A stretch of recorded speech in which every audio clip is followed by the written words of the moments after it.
வணக்கம். வி3 சேனலின் 24 carrot cash for gold. நான் உங்கள் கோகுல்நாத் கந்தசுவாமி.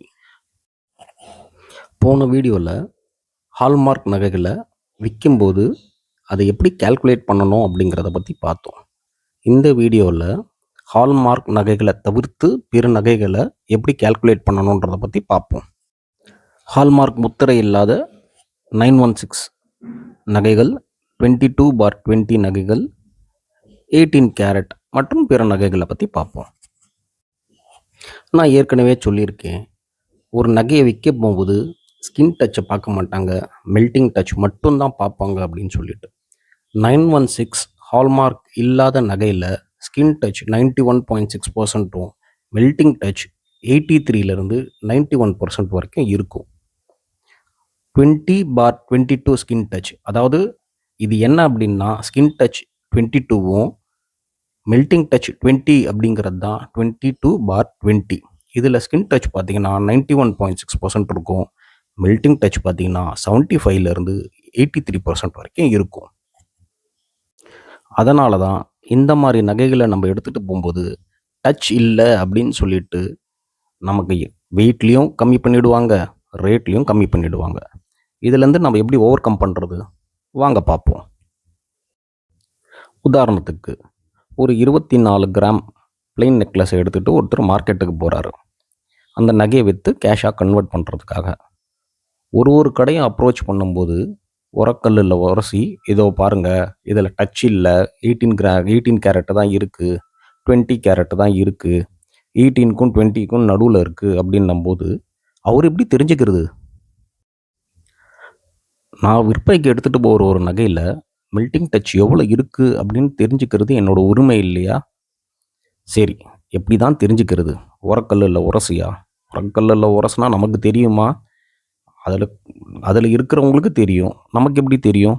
அப்போ என்ன பண்ணணும் அப்படின்னா, உங்களோட நகைகளை மெல்ட் பண்ணி பாராக கன்வெர்ட் பண்ணுங்க. பாராக கன்வெர்ட் பண்ணும்போது கிட்ட நின்று பாருங்கள், அவங்க எப்படி ப்ராசஸ் பண்ணுறாங்க, உங்களுக்கு திருப்தியாக இருக்கான்றதை பாருங்கள். இந்த மாதிரி கன்வெர்ட் பண்ணும்போது ஒரு சில மில்லிகள் வேஸ்ட்டாக போகும், அதில் எரிஞ்சு போகும். மெழுகு இருக்கலாம், அரக்கு இருக்கலாம், இல்லை வேறு ஏதாவது அழுக்குகள் அந்த மாதிரி இருக்கும்போது பார்த்திங்கன்னா ஒரு சில மில்லிகள் வேஸ்ட்டாக தான் போகும். ஆனால் அதை பற்றி கவலைப்படாதீங்க. பாராக கன்வெர்ட் பண்ணிட்ட பிறகு இந்த மாதிரி எக்ஸ்ஆர்எஃப் மிஷினில் வச்சு உங்கள் தங்கத்தோட தரத்தை தெரிஞ்சுக்குங்க. இந்த எக்ஸ்ஆர்எஃப் மிஷினில் வச்சு நம்ம தங்கத்தோட தரம் 75% அப்படின்னு தெரிஞ்சிடுச்சின்னு வச்சுப்போம். 17/1/2026 அன்னைக்கு இந்த நகையை கொண்டு போய் விற்க போகிறோம். அன்னைக்கு 22 கேரட் மார்க்கெட் ரேட் 13,280 ரூபா. 24 கேரட் சுத்த தங்கத்தோட மார்க்கெட் ரேட் 14,487 ரூபா. இப்போ நம்ம உருக்கின பிறகு அந்த கோல்டோட வெயிட் பார்த்திங்கன்னா 23,900 கிராம் இருக்குது, இன்ட்டு 75%. இப்போ நான் 22 கேரட் கோல்டு ரேட் எடுக்கணுமா, 24 கேரட் கோல்டு ரேட் எடுக்கணுமான்னு பார்த்தீங்கன்னா 24 கேரட் சுத்த தங்கத்தோட கோல்டு ரேட்டு தான் எடுக்கணும். ஏன்னா எனக்கு தங்கத்தோட சதவீதம் தெரிஞ்சிடுச்சு 75%. அப்போ கால்குலேட் பண்ணோம் அப்படின்னா 23,900 இன்ட்டு 75% இன்ட்டு சுத்த தங்கத்தோட மார்க்கெட் ரேட் 14,474 மைனஸ் 5% அவங்க சார்ஜஸ் பார்த்தீங்கன்னா 2,46,695 ரூபா கிடைக்கும். சப்போஸ் இந்த தங்கத்தோட கேரட் தரம் 83% இருந்தால் 23,900 இன்ட்டு 83% இன்ட்டு சுத்த தங்கத்தோட ரேட் 14,474 மைனஸ் 5% பார்த்தீங்கன்னா 2,73,009 ரூபாய். எவ்வளோ வித்தியாசம் பார்த்தீங்களா?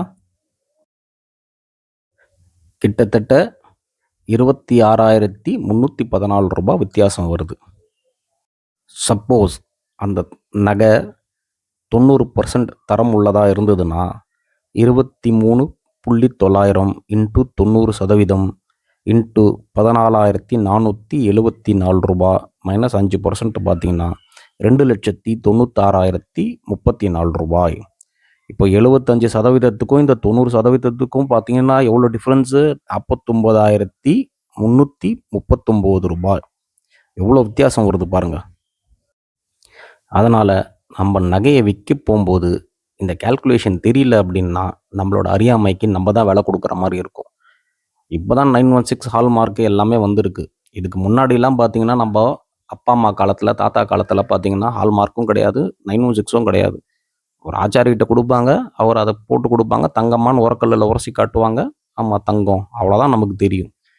இப்போ விற்க போகும்போது அந்த தங்கத்தோட சதவீதம், பர்சன்டேஜ் அது தெரியல அப்படின்னா ஏமாற்றம் நமக்கு மட்டும்தான். இனிமேல் தங்கத்தை விற்க போகிறீங்கன்னா நீங்களோ உங்கள் நண்பர்களோ இல்லை உங்களுக்கு தெரிஞ்சவங்களோ இந்த கால்குலேஷனை சொல்லுங்கள்.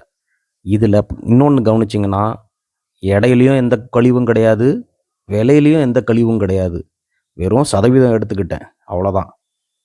இப்படி பண்ணிங்கன்னா தங்கத்துக்கான விலை கண்டிப்பாக உங்களுக்கு கிடைக்கும். அடுத்த வீடியோவில் யூடியூப்பில் நான் தங்க நகையை இந்த விலைக்கு விற்றுருக்கேன், நல்ல ரேட்டுக்கு விற்றுருக்கேன் அப்படின்னு சொல்லி போஸ்ட் போட்டிருக்காங்க சில பேர். அந்த போஸ்டெல்லாம் எடுத்து நம்மளும் ஒரு அலசுவோமா? காத்திருங்கள் அடுத்த வீடியோ வரைக்கும். இந்த வீடியோ உங்களுக்கு பிடிச்சிருக்குன்னா லைக் பண்ணுங்கள், ஷேர் பண்ணுங்கள், சப்ஸ்கிரைப் பண்ணுங்கள், ஆதரவு கொடுங்க. நன்றி, வணக்கம்.